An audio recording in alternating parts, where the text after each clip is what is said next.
As outras questões, justificativa, descrição, quantidade considerando expectativa, estimativa liminar, uma coisa básica de definir. Passa para o próximo, por favor. O meu tamanho da letra. Desculpe, eu não pensei nisso. Eu vou ler aqui. Descrição da necessidade da contratação, considerando o problema a ser resolvido. O ETP apresenta o problema, a demanda, a necessidade que tem que ser feita. Requisitos da contratação. São os requisitos que eu tenho que atender. Olha, eu preciso de uma contratação para comprar água. Mas eu tenho alguns requisitos dessa água. Eu tenho água para atender a área administrativa, um andar inteiro da prefeitura. Eu tenho uma demanda de água para atender um evento que eventualmente vai ser realizado, ou um treinamento que eventualmente vai ser realizado, ou uma festa de dia das crianças, dia do professor, uma festa de fim de ano dos funcionários. Eu preciso contratar essa água. E eu tenho também uma demanda para água em eventos que a saúde vai fazer, por exemplo, campanha de vacinação. Quer dizer, eu tenho várias demandas. Mas para cada demanda dessa, dentro do FD que foi apresentado, eu tenho um requisito específico. Porque, por exemplo, a saúde é o ideal que seja por copo, porque vai estar em ambiente externo. É interessante que cada pessoa manuseie o próprio volume de água, faça aquele consumo ali e encerre. Mas já, por exemplo, para a estrutura administrativa por andar inteiro da prefeitura, eu vou colocar um bebedouro com filtro e vou fornecer o copo e cada um serve a sua água dentro da sua demanda. Quer dizer, são requisitos de contratação que eu preciso. Não requisitos do ponto de vista de qualificação técnica, eventualmente até pode ser também, mas eu estou querendo dizer que eu preciso para poder atender aquela demanda, porque ela tem particularidades. As estimativas das quantidades, acompanhando as memórias de cálculo. Aqui é um problema muito sério. Toda semana o Tribunal de Contas está publicando licitação suspensa por erro de planejamento na quantidade. Porque o pessoal coloca a quantidade, alguém faz a apresentação por algum motivo, cai no órgão técnico do Tribunal de Contas e aí não se consegue explicar o que seria de imediata a resposta, de onde saiu essa quantidade. Então, isso aqui é uma coisa que, se não for feita da forma correta, inviabiliza o processo todo. Porque se eu vou cotar X, é um preço. Se eu for cotar 10X, é outro preço. Mesmo que não seja cotação, mas na hora de fazer o estudo. Aí eu vou lá, eu tenho um caso interessante. A empresa até ajuizou uma ação para o município. A prefeitura fez a licitação para comprar pedra, calçamento. Estimou uma quantidade que deve dar para calçar 2 municípios inteiros. Não comprou 5%. Mas ninguém impugnou, o processo correu, foi homologado, a ata assinada, mas foi na 866, então nem cabia a prorrogação da ata. E a prefeitura não contratou. Depois que o negócio venceu, o fornecedor deu um inferno na cabeça da prefeitura. E vai processar, vai fazer isso, vai fazer aquilo, que é um absurdo, não sei o quê. Eu coloquei um preço para poder vender essa quantidade que está aí. Resultado, está lá agora a ação da justiça, alegando prejuízo, lucro cessante, que ele se preparou para fornecer. Ah, mas é uma ata, tá, tudo bem, mas é uma ata. Mas cadê a obrigação do município planejar a quantidade? Planejamento mínimo. Eu planejo comprar 1.000 e compro 5. Aí realmente é complicado. Então, essa questão de estimativa de quantidade, acompanhada de memória de cálculo e dos documentos que lhe dão suporte, isso é indispensável. Aqui no Simbol, o pessoal é muito criativo para buscar essas informações. Porque muitas vezes, e assim, não é uma crítica, mas acaba não dar o retorno do que é a demanda dele. Então, o pessoal aqui, eles planejam muitas licitações pelo histórico daquele município de contratação. Então, eles vão, por exemplo, lá no SICOM ou na página das páginas do município e buscam essas informações. Tem uma licitação de pavimentação que está pronta aí, que tem tapa-buraco, tem capa e tem pavimentação, tudo de asfalto. o tapa-buraco foi levantado integralmente dessa forma. Você não tem uma quantidade, você vai fazer tapa-buraco, você não tem como mensurar isso. Né? Vai depender muito do regime de chuva, vai depender também do pavimento, principalmente do tráfego, né? Daquela via que vai receber o tapa-buraco. Então, é difícil fazer uma estimativa dessa forma. Estabelecer uma estimativa quantificando quanto que vai ser tapa-buraco.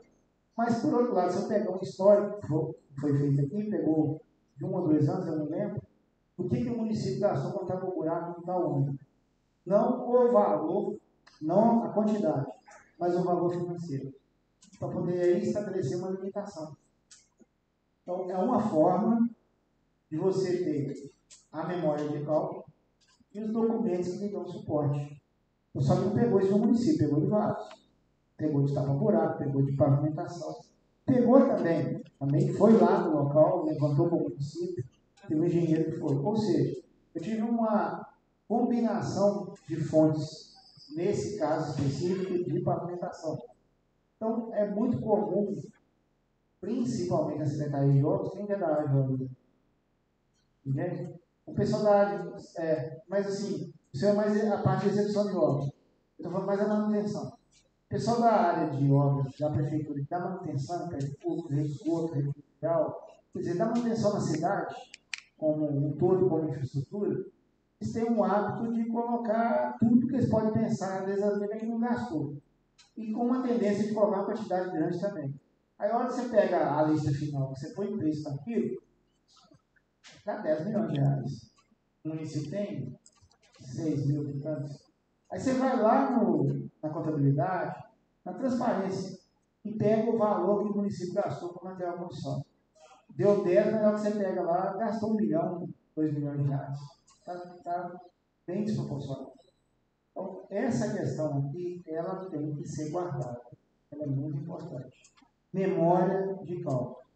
De onde tirou? Isso é muito interessante e fique no processo, tá?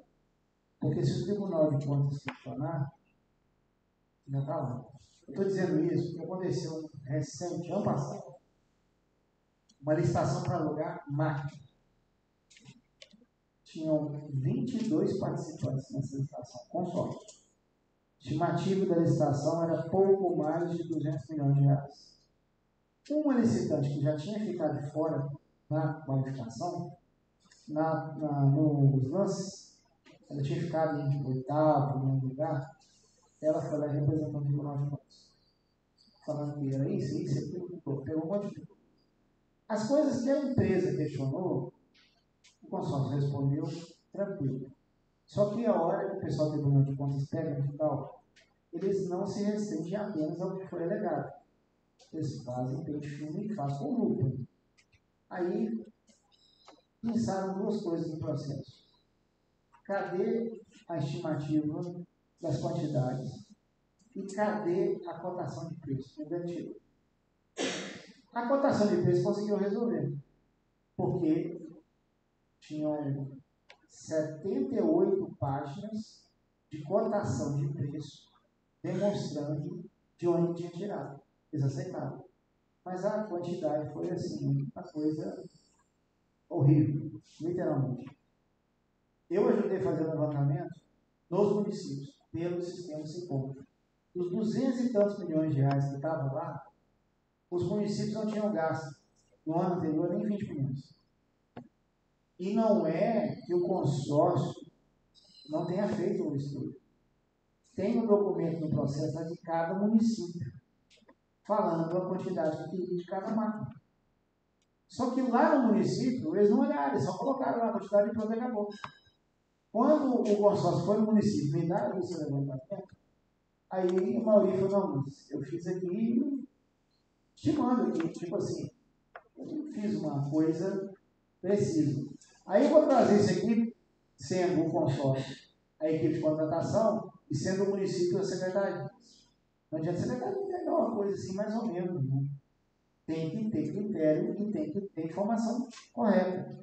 Olha, não adianta eu virar e falar assim, olha, eu não sei, ainda é melhor, talvez, a resposta, do que te entregar alguma coisa que você não sabe que está toda furada. Então, eu não sei, tá? Então, vamos ver como é que a gente vai apurar isso aqui. Se você realmente não tem histórico anterior, se você realmente não tem estimativa, a lei até dá uma solução que eu até hoje ainda não vi sendo aplicada, mas que muito em breve eu espero ver algum município aplicando. A lei autoriza a licitar sem quantidade, desde que seja a primeira licitação e que não tenha estimativa previamente prevista. Isso não quer dizer que ela autoriza valor ilimitado. Ela autoriza sem ausência de estimativa quando for a primeira licitação, no caso de um registro de preço, obviamente. Né? Então, essa questão de todos esses itens que estão aí, levantamento de mercado, estimativa do valor da contratação, descrição de solução como um todo, justificativo para parcelamento do valor da contratação, demonstrativo dos resultados pretendidos, providências adotadas pela administração, contratações correlatas, descrição de possíveis impactos ambientais e posicionamento conclusivo, está tudo na lei. Está lá no artigo 18. É só ir lá e cumprir. Mas de tudo isso aí, o complicado para mim, no planejamento da licitação que eu vejo dia a dia, é a questão da quantidade. E de onde que tirou isso? Porque se veio a quantidade certa, mesmo que não tenha vindo com preço, quem trabalha aqui na licitação vai conseguir por esse preço e vai ajustar. Mas se a quantidade não estiver correta, aí vai ser um caos.